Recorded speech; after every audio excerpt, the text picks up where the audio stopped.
विशेषकर जो चुनाव आ रहे हैं निकायों के, स्थानीय निकायों के, नगर निगमों के, परिषदों के, पालिकाओं के, उनके महत्व को समझना चाहिए। हम बहुत सी अर्बन सीटों पर हारे हैं, तो उसके महत्व को अगर कांग्रेस आज भी नहीं समझेगी तो फिर समय निकल जाएगा। भारतीय जनता पार्टी का कब्जा नगर निगमों पर और निकायों पर रहता है, वो काफ़ी इन्फ्लुएंस करता है सिटीज़ में। तो कांग्रेस को स्ट्रेटेजाइज करना चाहिए।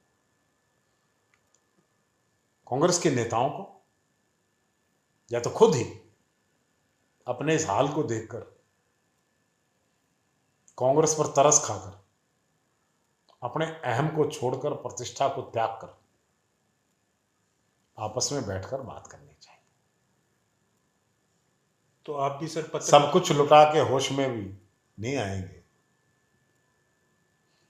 दूसरी बात यह है, ये तो बैठेंगे या नहीं बैठेंगे हरियाणा के लोग, कांग्रेस हाईकमांड को इनिशिएटिव लेना चाहिए। कांग्रेस हाईकमांड को सब नेताओं को बुला के बैठाना चाहिए। आफ्टर ऑल 53 स्थानीय निकायों के चुनाव है। कांग्रेस हाईकमांड को इनिशिएटिव लेना चाहिए। साथ ही मैंने सोचा है कि नए साल में मैं एक पत्र कांग्रेस की हाईकमांड को लिखूंगा। कांग्रेस को आगे किस तरह चलना चाहिए और हाईकमांड का क्या रोल उसमें है, ये मुझे बताने की जरूरत नहीं है, लेकिन कई बार याद दिलाना पड़ता है। लेकिन मेरा आह्वान स्थानीय नेताओं से भी कि सभी लोगों को, प्रत्येक वर्ग के लोगों को, कांग्रेस को जहां किसान वर्ग को साथ लेकर चलना है, वहां वो वर्ग जो सदैव कांग्रेस के साथ रहे, जैसे ब्राह्मण हैं, वैश्य हैं, पंजाबी वर्ग है, पिछड़ा वर्ग है, हरिजन हैं, वाल्मीकि हैं, शेड्यूल कास्ट हैं, यहां से हमें मार पड़ी, उनको दोबारा, उनकी आस्था हमेशा कांग्रेस में रही थी। क्यों गए वो लोग? क्यों छोड़ा उन्होंने कांग्रेस? क्या एक वर्ग से कांग्रेस चल जाएगी या सबको साथ लेना पड़ेगा? इस पर बहुत गहन चर्चा होनी चाहिए। और मेरा मानना है कि अगर सकारात्मक और सच्चाई दोनों को बीच में रखकर चर्चा होगी तो हल भी 1 सेकंड में निकल आएगा। कोई ज्यादा बड़ी बात नहीं है। तो सर आप भी कॉमन मैन बन के, हालांकि आप काफी तो मैं तो ये आह्वान कर रहा हूं एक और जगह मैं आई विल, अगर इनको तकलीफ है एक दूसरे से तो I can offer a platform कि आओ भाई सब बैठते हैं। सर किस तरह देखते हैं, क्योंकि अब तक 3 महीने का लगभग समय बीत चुका है, लेकिन हार की जिम्मेवारी अब तक किसी ने भी नहीं ली। आप भी समय समय पर चैनल पे बैठते हैं डिबेटों में लगातार, किस तरह देखते हैं? देखिए ऐसा है, विक्ट्री है सो मेनी मास्टर्स, जीत के अनेकों सौदागर बन जाते हैं और हार का कोई जिम्मेवार नहीं रहता है।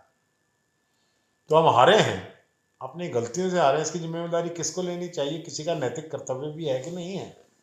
अरे नैतिकता भी नहीं है तो पदों से चिपके रहने का लालच ही अगर पड़ा है तो लगे रहो। कुलदीप शर्मा जी कितने तैयार हैं अगर पार्टी मौका देती है प्रदेश अध्यक्ष बनने के मैं पहले प्रदेश का कार्यकारी अध्यक्ष रहा हूं, तो 4 बनाए हुए, जी 4 से काम नहीं चला। लेकिन सवाल यह है कि कुलदीप शर्मा को पद देने की बात नहीं है। अकेले कुलदीप शर्मा को पद देने से, अध्यक्ष बनाने से कुछ नहीं होगा। सबको साथ लेकर चलने की संस्कृति की अनुपालना करनी होगी। सबको अपना अहम छोड़ना होगा। कांग्रेस से बड़ा कोई नहीं है, किसी को यह वहम नहीं होना चाहिए। Nobody is above Congress. और किसी में दम है तो कांग्रेस छोड़ के चुनाव लड़के देख ले। आखिरी सवाल सर, आपसी बयानबाजी कितना नुकसान कर रही है पार्टी लगे को? रहने दो, लोग भी तंग आ गए इनकी बयानबाजियों से। क्योंकि हार के बाद लगातार जो है विधायक सारा को कांग्रेस के कार्यकर्ता चिंतित भी हैं, दुखी भी हैं। इन लोगों की जो ये बयानबाजियां हैं, ये आपसी मनमुटाव हैं, इन सबसे कांग्रेस के सामान्य जमीनी कार्यकर्ता को बहुत तकलीफ है। तो सर अवगत कराएंगे आप भी आला नेताओं को इस तरह की जो आपसी उनको बयान। खुद पता है, क्या नहीं पता है हाईकमांड को? अरे हरियाणा की हार पर एक कमेटी बन चुकी है। ये आई वाश हमेशा रहता रहा है, जब भी आ रहे थे कमेटी बना दी। क्या होगा उस कमेटी से? अरे कांग्रेस की हाईकमांड के शीर्षस्थ नेतृत्व ने हार के 72 घंटे के अंदर अंदर एक महत्वपूर्ण मीटिंग की थी। राहुल गांधी थे, खड़गे, वेणुगोपाल, सब लोगों ने बैठ हार पर चिंतन किया। एक सामान्य से कार्यकर्ता से पूछ लो ना क्यों आ रहे हैं, वो भी बता देंगे।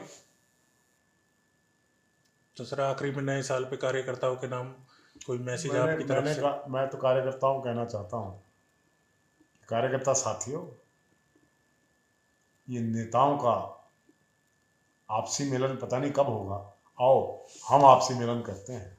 नव वर्ष की को हम अपने नए अंदाज में आगाज करते हैं और कांग्रेस को एक सुदृढ़ ऑर्गेनाइजेशन बनाने में